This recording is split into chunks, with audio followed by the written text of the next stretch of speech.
Welcome to Life Her Podcast, the podcast that guides you from the 9-to-5 grind to the freedom of your own path.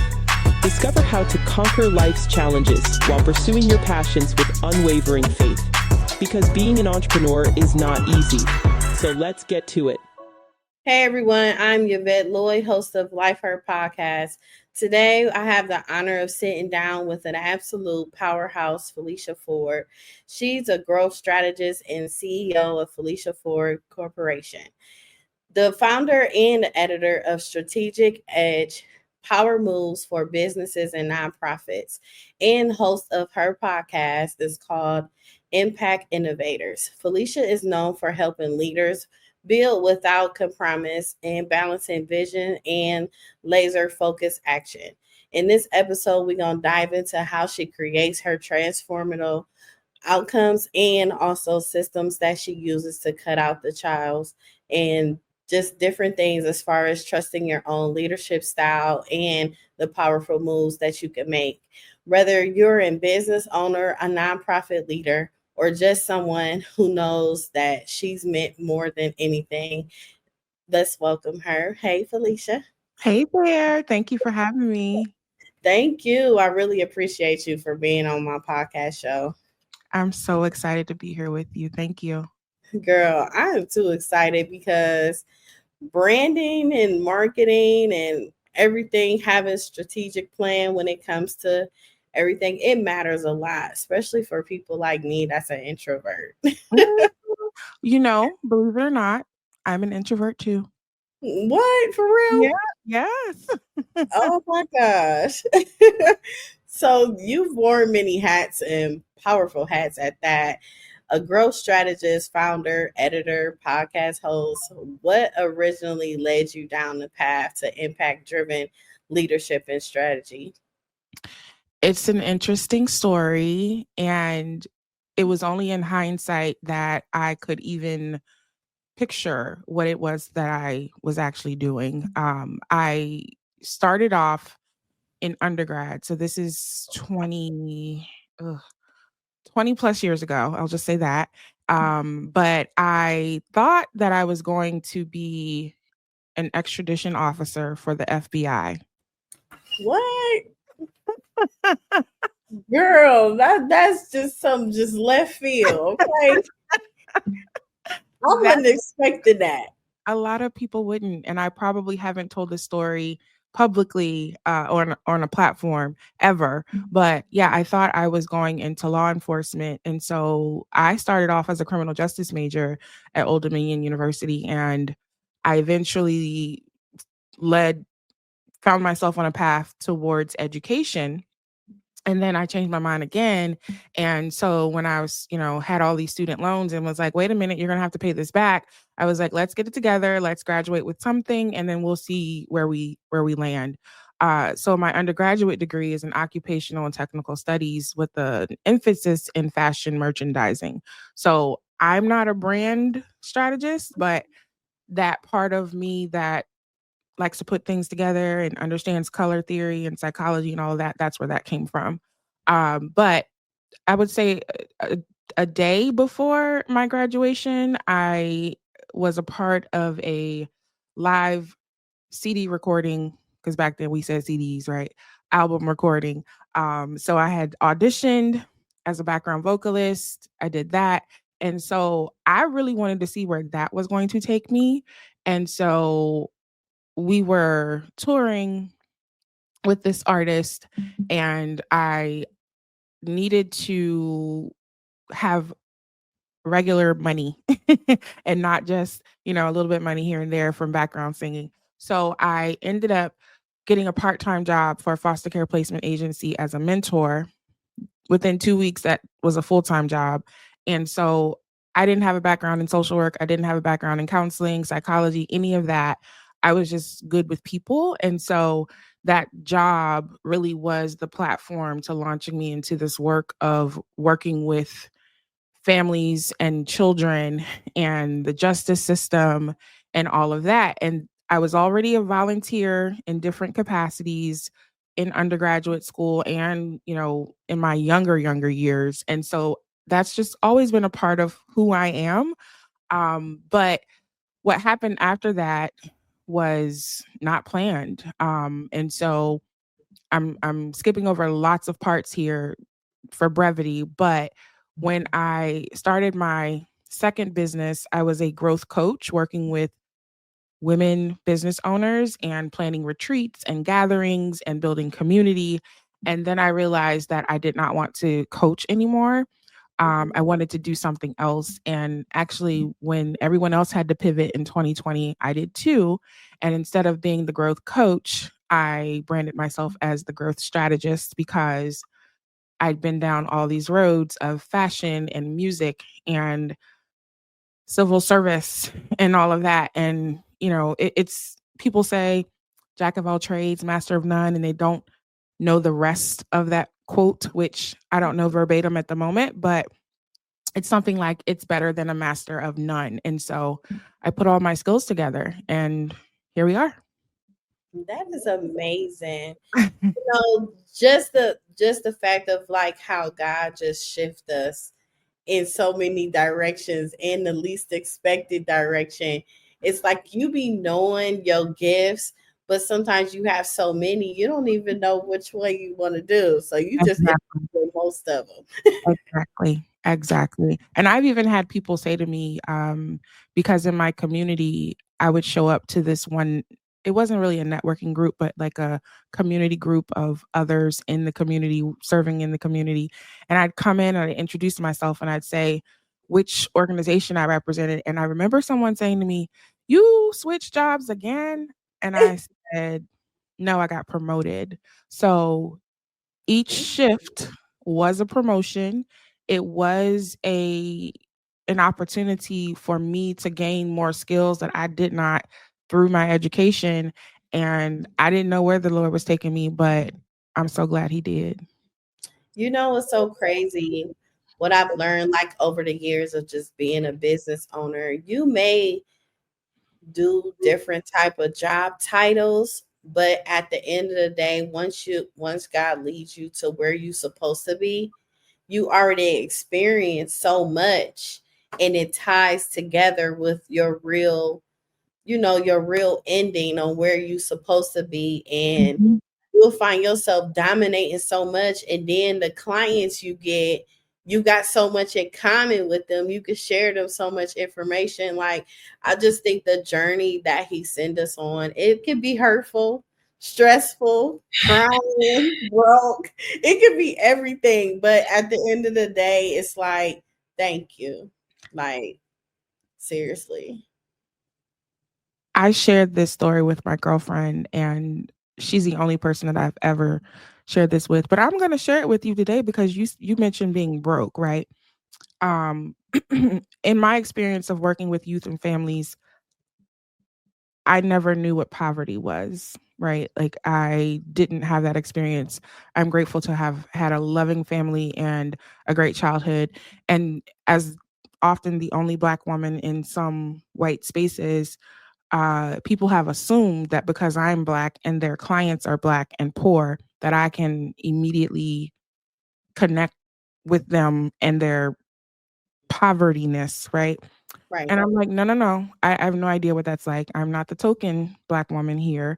But I see people as people and not because of their socioeconomic status. But I was teaching and you would think like, oh, professors, they got it. You're good.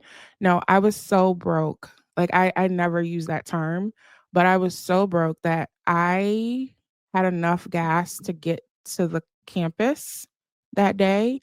And I knew I would not have enough gas to get home. And so I was like, well, if I don't go, I don't get paid, but I'm going to go.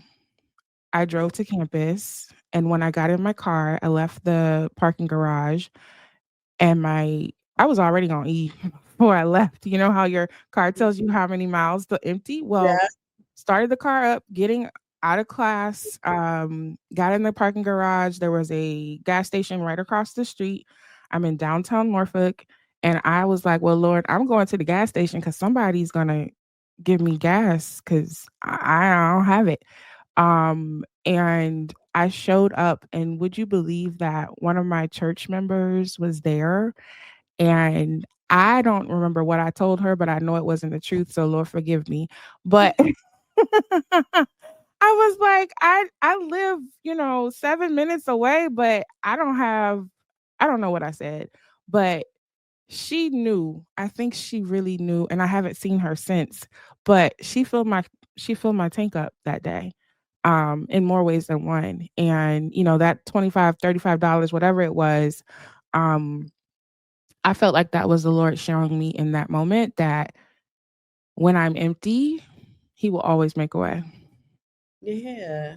Like he really do. Seriously. And it's just a heartwarming feeling in the end when you start to see things, even when you at your goal and doing what you pray to do or whatever, we still go through things, but it's like in a sense we know how to get through it a lot better than we were before because of the strength has developed over the years of routine of us feeling hurt. Absolutely. Absolutely. Yeah. Yeah. Yeah. Every level, every I think sometimes we hear that buzzword of, going to the next level. And when you're actually in that process of being conditioned and formed and pruned to get to the next level, we don't know what that's going to bring, and we don't know what's going to be at the next level. And that's the only thing that I could get from that lesson is that, I needed another level of faith to get to the next level because I didn't, I was at the college for probably a total of 6 years. And that season there was no explanation for that season for sure. But for me, that was, girl, get out here and do your business like I told you to. I know that's right. Get it. Oh my goodness. So you are known for setting high standards that actually transform lives. What does raising the standard look like in the practice for you and your clients? So I've had, and I don't mind sharing this, I've had some team members, contractors who've expressed their difficulty in working with me. And I will tell you, when I was a college student working at a bookstore, or even before I got to college, I worked for a real estate attorney's office. And in my work for Felicia Ford Co, or as a volunteer, I'm going to work to my best. And some people think like, oh, she's a perfectionist. No, I work in excellence. And I'm not going to look at something and see that, it's maybe a fourth of an inch off. I'm going to see it because I was, I was, excellence was modeled for me, right? My parents, my godfather, my educators, excellence was always modeled for me. Mediocrity or doing less than was never an option, nor was it ever a goal. Or like, why would you do less than what you're capable of doing? Because that shows up in every area of your life. And again, I am not perfect. I don't strive for perfection, but if I've been assigned something, if someone is trusting me with their time, their money, their children, their lives, why would I give them less than what I would do for myself? And so that's essentially the foundation of it. And it's really not hard. It's tedious, it's meticulous, but and some people think, or may think that working in that way takes so much time. Yeah. It doesn't. No, it doesn't. It's so crazy what you saying that. My mom used to tell me all the time, if you're not gonna do it right, don't do it at all. That's a good word, mama. Yes. I mean, at a young age, I used to get so mad. Like, why do you say that all the time?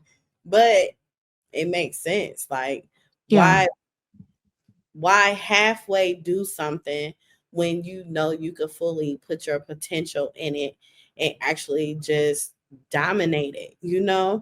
and you can do good. It's just having faith in yourself for real. Right.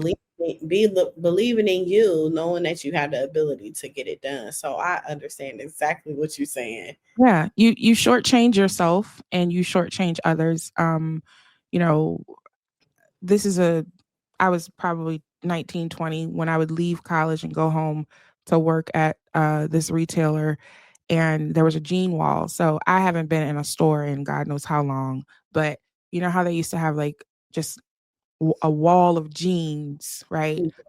Folded. I would walk in the store and I would see that jean wall. And if the things weren't where they needed to be, if the colors weren't lined up, if the sizes weren't sized correctly, I would take it upon myself before it was my responsibility to organize the jean wall and to make sure. And I'm not OCD. I just see things. And if it's not right and I can fix it, I'm going to fix it. But operating in that space requires a level of accountability and a level of responsibility. And I've been blessed to have people in my life who've given me feedback constructively. And they've done that because they cared, and they've done that because they want me to be the best that I can be too. And so I just operate with that expectation in all the areas of my life, because usually how you do one thing is how you're going to do everything. That is so true. Girl, you is dropping gems. Oh. So how do you balance being the result driven while also ensuring your work touches hearts and the creators of real change and not just metrics?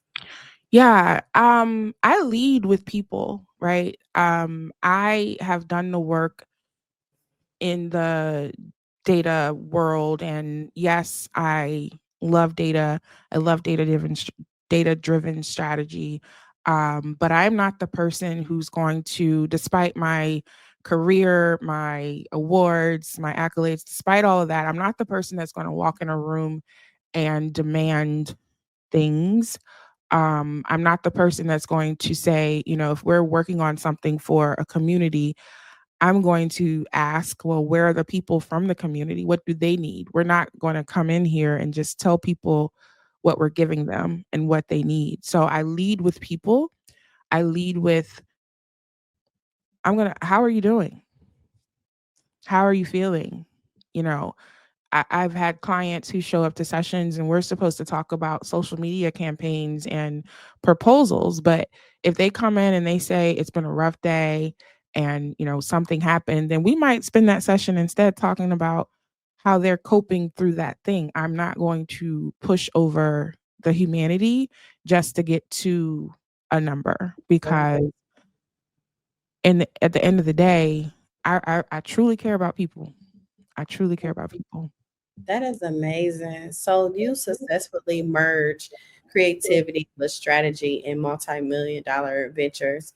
What do you believe most leaders misunderstand about building a truly impactful brand?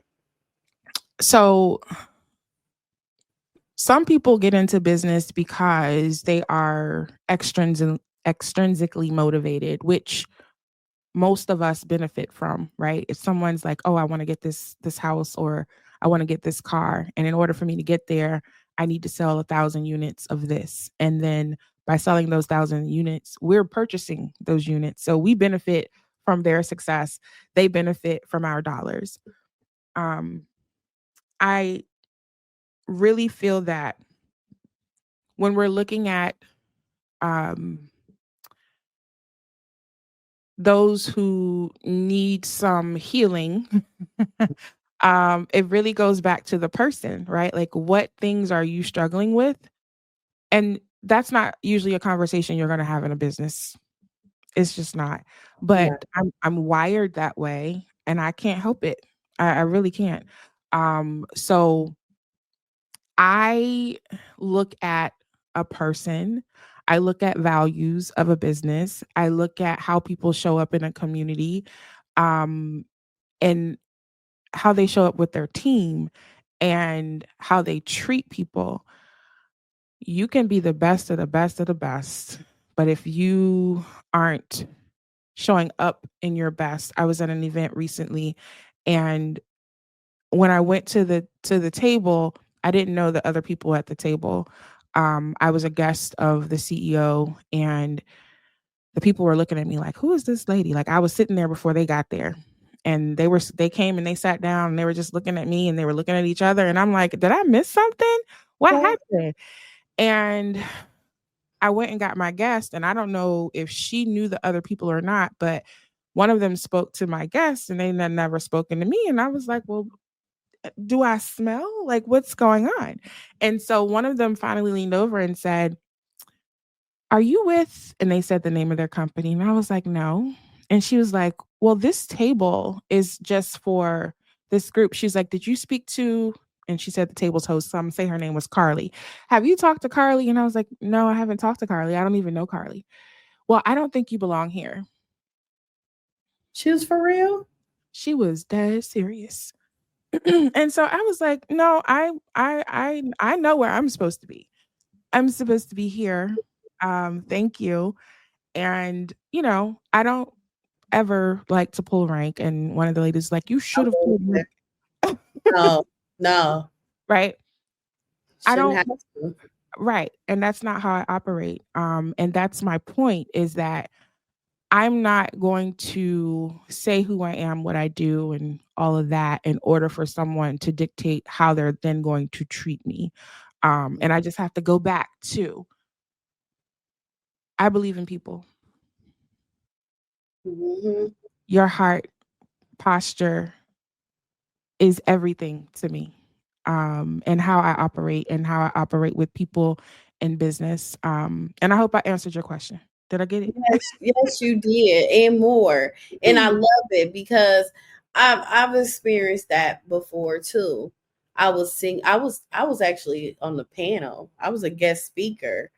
I was on the flyer. I had a flyer and everything, but they did not notice me, and they just was looking at me, looking like, why is she sitting here and everything? And I stayed to myself because all of them were so connected, Mhm, they were hanging with each other, talking mhm, with each other, mhm, mhm. and I just let them do their thing, even though they were on the panel as well. Right. They were guest speakers too, but they was just treating me so badly, like it was crazy.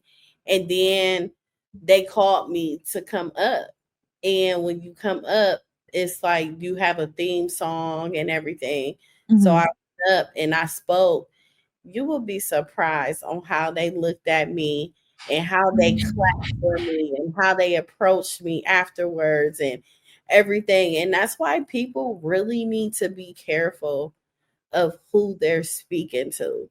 Just Mhm. because we don't look a certain way or have so many followers and different things like that. You just never know. You could be talking to a multi-millionaire, billionaire CEO, and a lot of them just don't show up the way they show up, but Right. they show up. Right. Right. And people just need to be careful with that.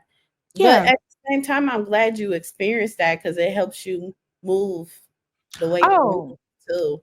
I I thought about sharing on, because I'm real active on Threads. That's like my favorite platform. On friends too. Right. And I thought about, sharing a story, but I'll share it here. And it's, I was gonna say 9 times out of 10, I go to an event and I am often mistreated.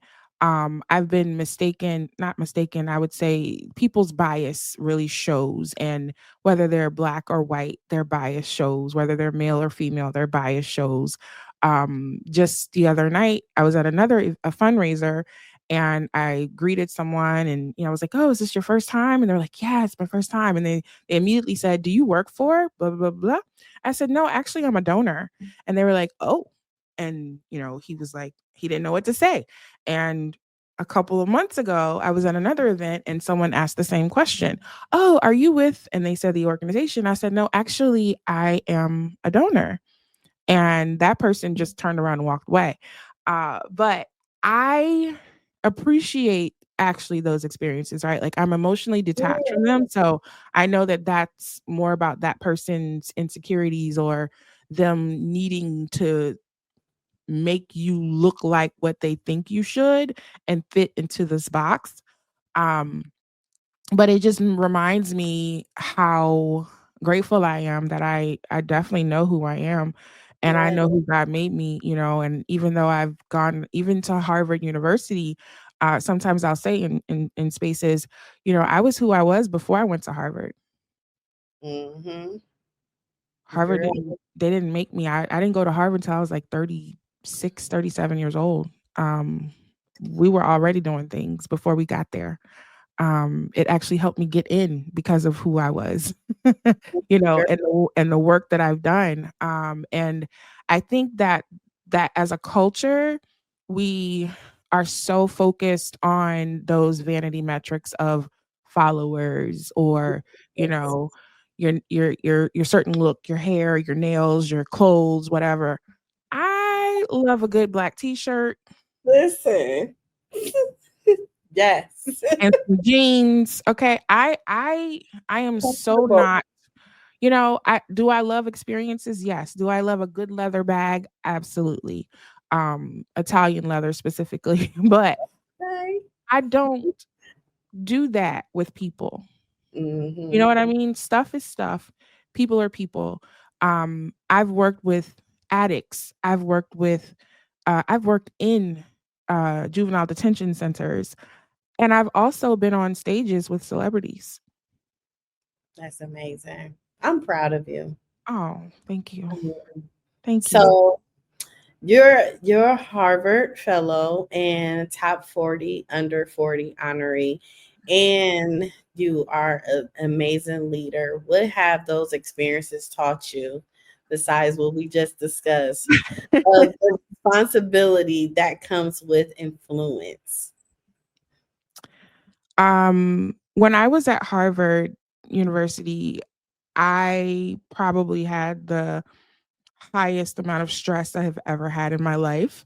There was a lot of weight on my shoulders to carry this work for this community and the rigor that was required during that time. No one knew about. I didn't, you know, I don't even think I had time to talk about it. It was get up and do. It was research and do. It was create and do. It was pull people together and do. Um, my top 40 under 40 recognition came probably after I graduated or maybe the same year that I graduated. Um, but I actually was selected to speak with my for my class at graduation, and this is also the first time I'm saying this publicly, but I felt I was like, I don't know how to feel about being asked to speak. Like it's a huge honor, but I was carrying so much. I will say that one of the things it taught me, all of those things taught me was that there are people who will support you. There are people who will be with you in those moments, despite what those titles bring, because some people will treat you differently because you have the title, right? I mean, we saw that, the positive and the negative of it. But there are people who love me for Felicia, right? Me barefoot and out here in a ponytail. There are people who will distance themselves. That was a hard lesson for me, is that friendships that I'd had, relationships that I'd had, there are people who will distance themselves. But as a human being, you grieve those things and then you celebrate those other things. And then what really sat with me from all of that is being able to sit in prayer and even in meditation and in journaling and to honor God for the path and to honor him for those levels of preparation. You know, all of that happened incrementally because I told you when we started, I wanted to be an extradition officer for the FBI. Yes. If I would have gotten my way, who knows what I'd be doing, right? But, Yes. you know, there were other plans, and those plans included most often working anonymously. for people. And when I say people, I mean thousands of people. Like some people have no idea who has been behind the curtain orchestrating on their behalf. And I'm okay with that because, again, I know what the Lord has given me to do, Yeah. right? And I am operating for an audience of one, and that's Him. So, other words, other, it's taught me focus.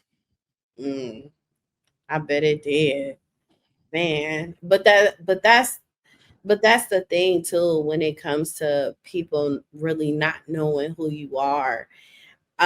Being in the background like that is peaceful too.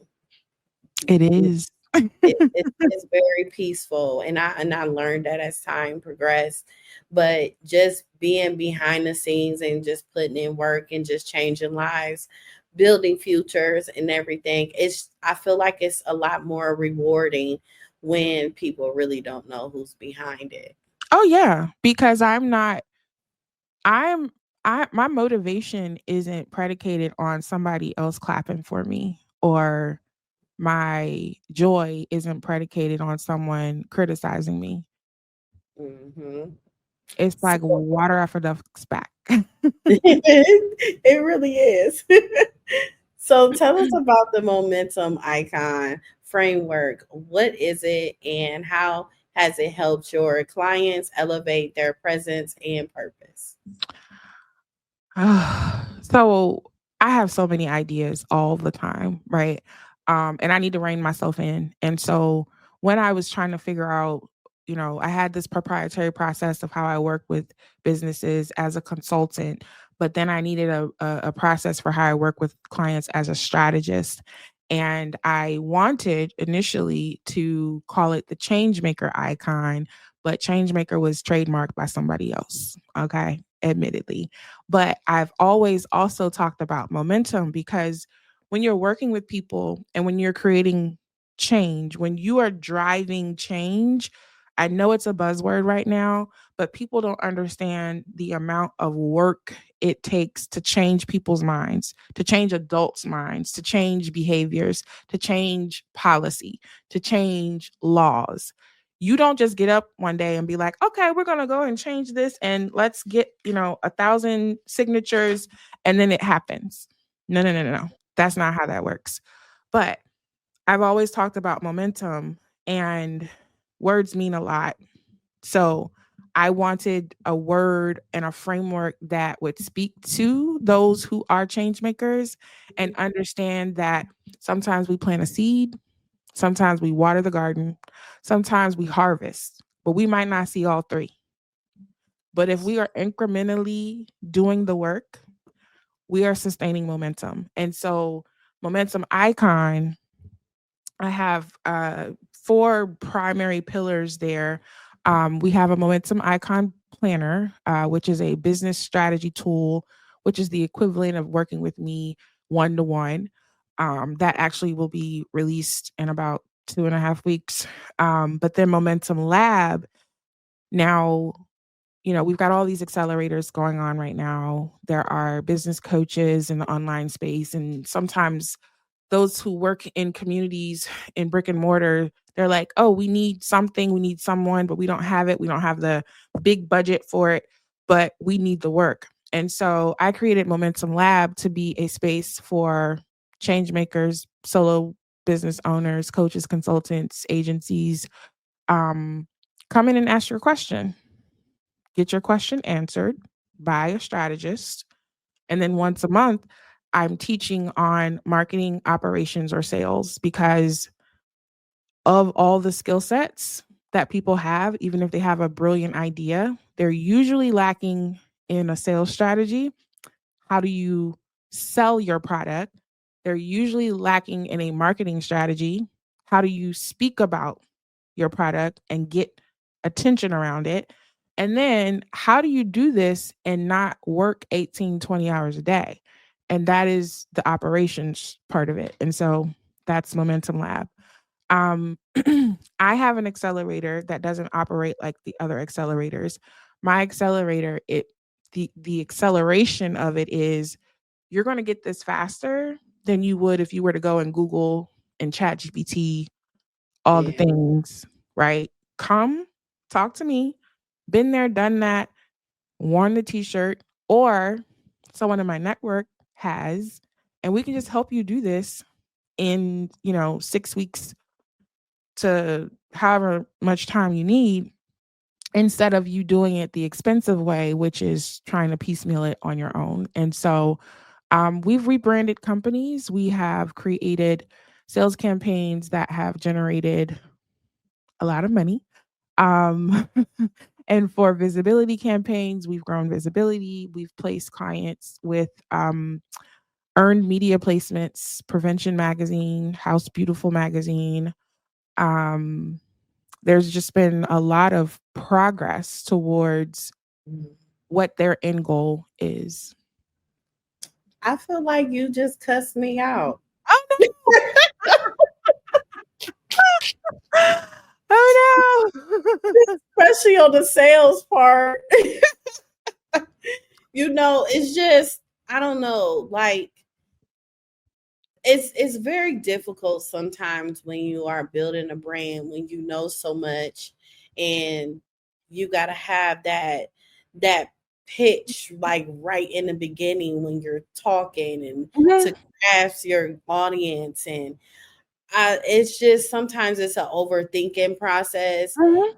Sometimes it's just like, I just don't know where to begin. And I Right, know right. it's a lot of business owners that feel that way, and they just feel like just overwhelmed Yeah. overall. So, like, what is the first steps that someone could take when they feel stuck, but they know that they're called to lead and create at a higher level?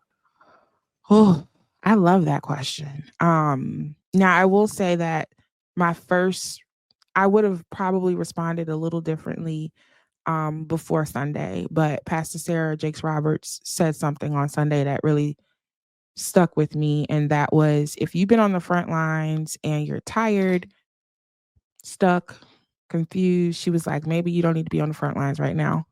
Go take a seat and somebody else can come to the front lines for you. So in this case, I would say if you're feeling stuck and you're not sure what to do, don't go to Google unless you're trying to find a person to help you, because there's someone that was on my podcast recently, Nicole Murphy of Barter Black. She says, stop trying to be the chief everything officer. I don't like her either. She just puts me out too. But we're all guilty of it, because as leaders, we think we have to fix everything. And we don't have to fix everything. What we have to do is be responsible for it, right? And sometimes being responsible for it means seeking out that person that has the skill set that you don't have. And it doesn't mean that you have to learn it, right? Do I have courses? Absolutely, I have courses. My courses more so are for people who are just starting and who are thinking about starting a business, right? But if you are in business and you don't know how to sell, then you need someone to come in and create a sales strategy for you. Will they educate you? Not they, me, right? Will Okay. I educate you on what it means to sell? Absolutely, I will. But will I expect you to understand all the things and all the parts? No. But I'm going to show you, this is what it looks like to sell your product for your industry and your audience. When we were in Momentum Lab last week, we had the marketing lab last week, and one of the participants, I love her, she shows up in all the spaces, she's got all this energy, and she was just like you. She was like, Felicia, you hurting my toes, you're stepping on my toes. But she's being sarcastic and joking, but she was like, oh my God, this makes so much sense, because I was talking to her about her ideal client, and she described this person, and then she described her package, and I was like, well, does it seem like this lady wants this? And we don't think about, you don't think about what your client can afford. That's the wrong thought. The thought is, what does it take to maintain operations in your business? And then what is the market considering to pay for that, right? How do they value it? And then we look at what we're going to charge. We don't just arbitrarily pull a price out of the air and say, oh, we're going to charge $4.97 for this because that's what they did over there. No. We don't Yeah. do that. Yeah. Yeah, and a lot of people have difficulties with that. Especially a lot of people that reach out to me in the beginning process of their brand and everything. It discourages them Mm. because they will ask them, "What is your budget?" Mm-hmm. And it's like they get so discouraged because they don't want to say something so low, but yet they don't want to say something so high. So they get like, oh man, get their back against the wall. But then some people, they're not financially um find anything affordable for them to Mm-hmm. because you gotta pay for a service, and Mm-hmm.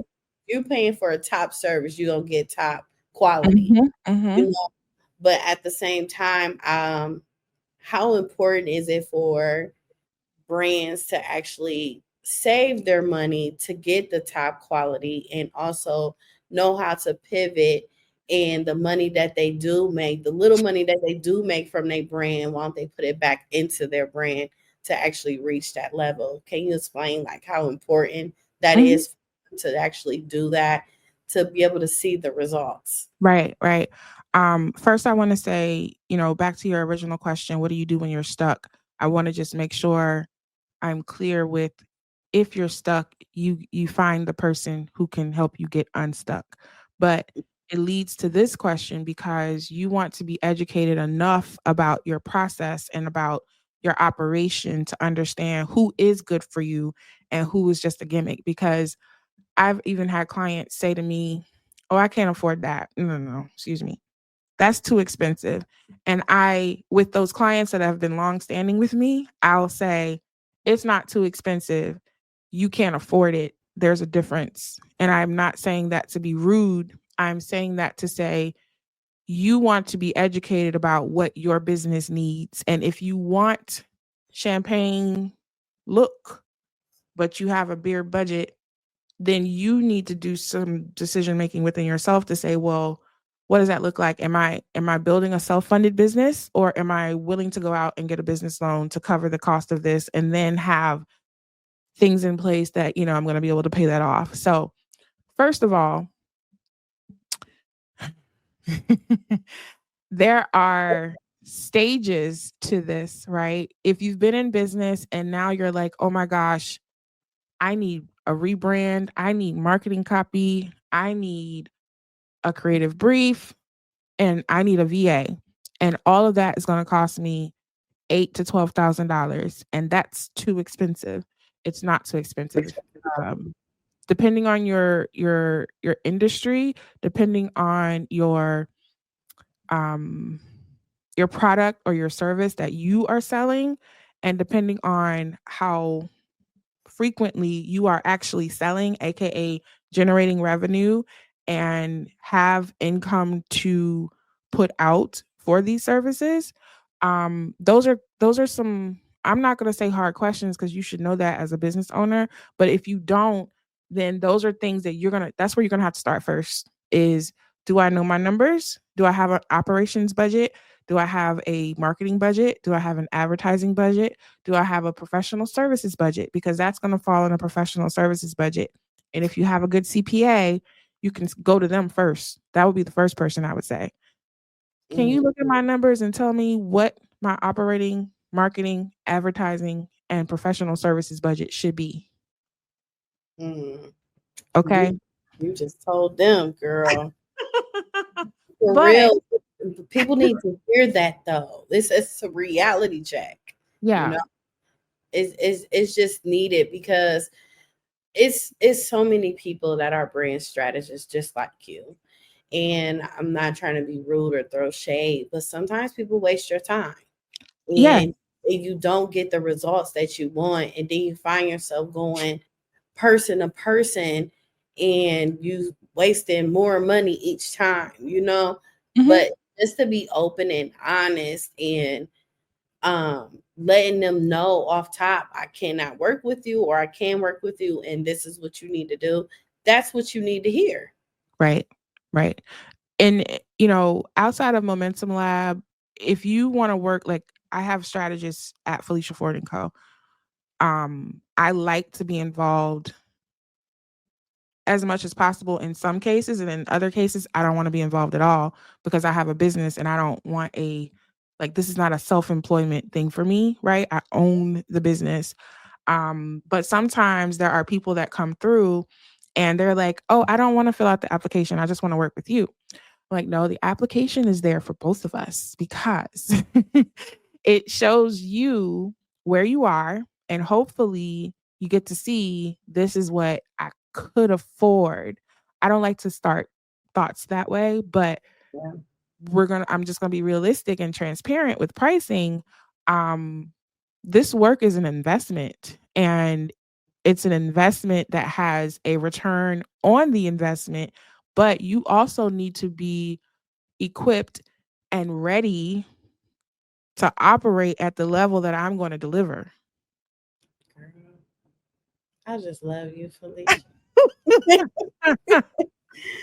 Seriously, because it just needs to be told. I'm telling you, it needs to be told. And it's like people got to understand, like, we have these dreams, we have these focuses, we're trying to get somewhere, but we have to put in the work. We have to put in the time, we have to put in the finances to be able to get there. Right. And it's going to take time, but at the end of the day, God go come through. Absolutely. Absolutely. And, you know, when people say, well, what does it mean for marketing, sales, and operations? My way of condensing that is to say strategic positioning. I'm positioning you for brand awareness, if that's where you are, or I'm positioning you for brand visibility, if that's where you are, or I'm positioning you for PR and media, if that's where you are. That's like a higher tier. You have to be ready for the attention when it comes, right? And what comes with being placed in a publication or, a national TV syndicate or something. But if you are just at the point where you need brand awareness, AKA you need to build an email list, you want to grow your social media, you want people to show up at your event, you're in brand awareness phase. It still costs money, but your Yes. return is email list people or people showing up in your building, right? And then if you're at the visibility stage where, okay, we've done some brand awareness, but we don't have a team large enough to get us to where we're going to get more sales, right? So I do kind of educate as I go along because sometimes people need that. And then sometimes people don't care, right? And sometimes they're like, oh, just talk to my CMO or talk to the COO or talk to the program manager. That's fine. However, I need you to understand what this process looks like. I am not a startup person. I used to work with startups. But people don't have that understanding of all these pieces. Like, well, why do I need branding? Because your colors speak to people. Yeah. Well, why do I need, copy? Because I'm a technical writer, I'm an academic writer, I am not a copywriter. Yes. So somebody has to spend their time creating and researching on your behalf to create this for your business. And so people who want other things for their business and they want to grow the brand of their business in order to then get to the next steps, you start with having a conversation with someone. Ask for a consultation. I have some that are paid, and other times, if your application warrants, then I'll do a complimentary consultation. But what looks easy is only because I've been doing it for 20 years. Yeah. That's a long time, girl. That's a long time. Yeah. So what is one belief or mindset shift that helps you unlock your next level, and how can other leaders start adapting into it? The one thing has to be that you believe in yourself. Yes. And I'm not talking about arrogance. I'm talking about radical, disruptive belief that what you have is what God gave for you. You're not looking over here at what they're doing or over there at what they're doing. You are focused, you are intentional, you are dedicated. Your mood swing won't change it. The doctor's report won't change it. Your relationship status won't change it. You believe in yourself. That is so that's so needed. So what is something you no longer could promise on as a creative and a woman and a business owner? I will say this is a work in progress. There are times in my life where I have, gone hard, right? That hustle culture, the Yeah. grind it out. I don't do that anymore.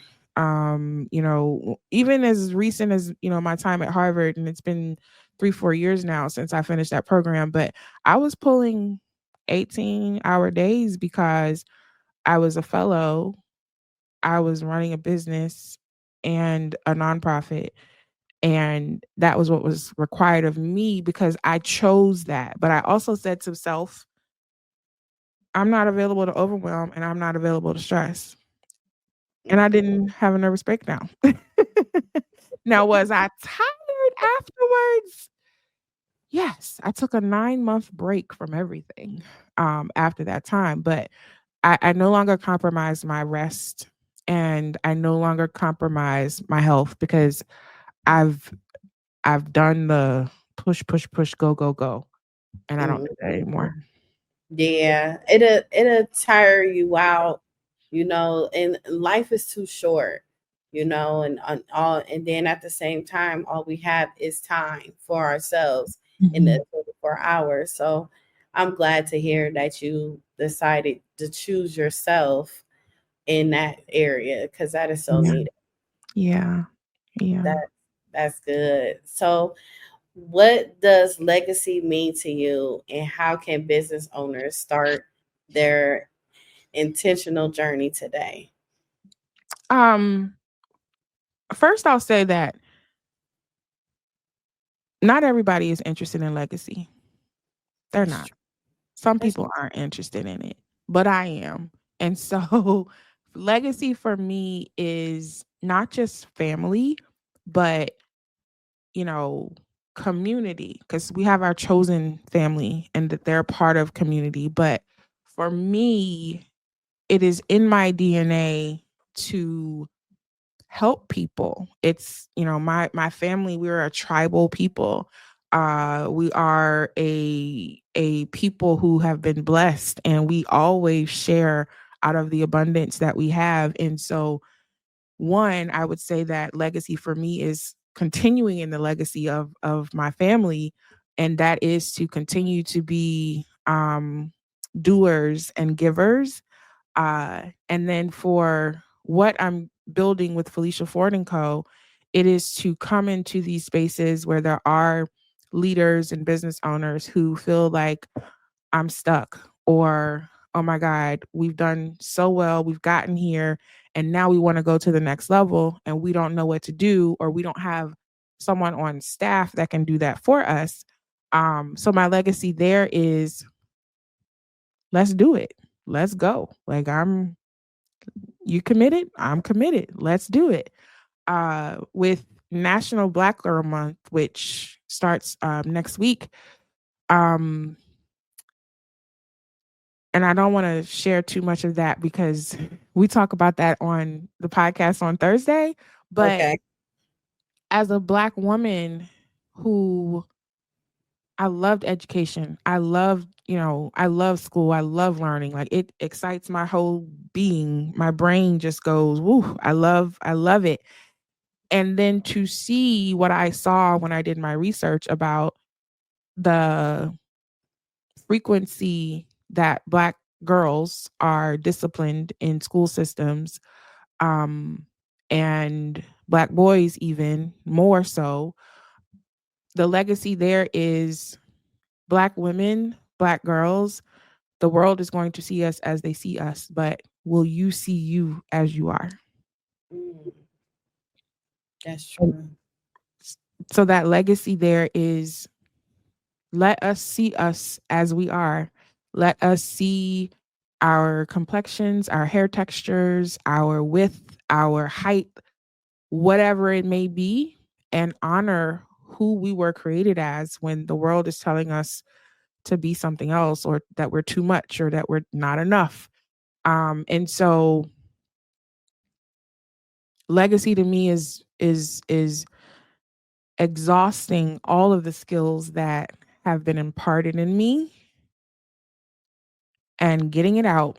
Now, I don't believe life is short. I believe life is long. I'm going to claim that, right? And that legacy is that will continue from generation to generation. I love how you put that. That is so true. Girl, you was too much.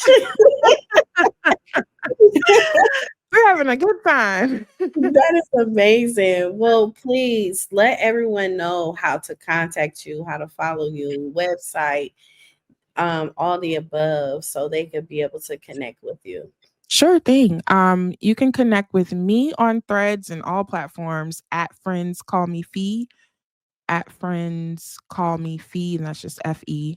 My site is FeliciaFordCo.com. And since you're a Black girl, I'm a Black girl, NationalBlackGirlMonth.com kicks off on April 1. Yes. Well, thank you so much, Felicia. I enjoyed the gems you dropped. There's so much knowledge, so much, whoa, I'm going to say accountability. That's what I'm here for. That's what I am. Yes. Yes. All of that, the above. I appreciate you being on my Life Her podcast show. It has been amazing. Thank you so much. Thank you. And thank you, everyone, for tuning in to Life Her podcast. Make sure you subscribe on YouTube and also all major platforms. Welcome to Life Her podcast, the podcast that guides you from the 9-to-5 grind to the freedom of your own path. Discover how to conquer life's challenges while pursuing your passions with unwavering faith. Because being an entrepreneur is not easy. So let's get to it.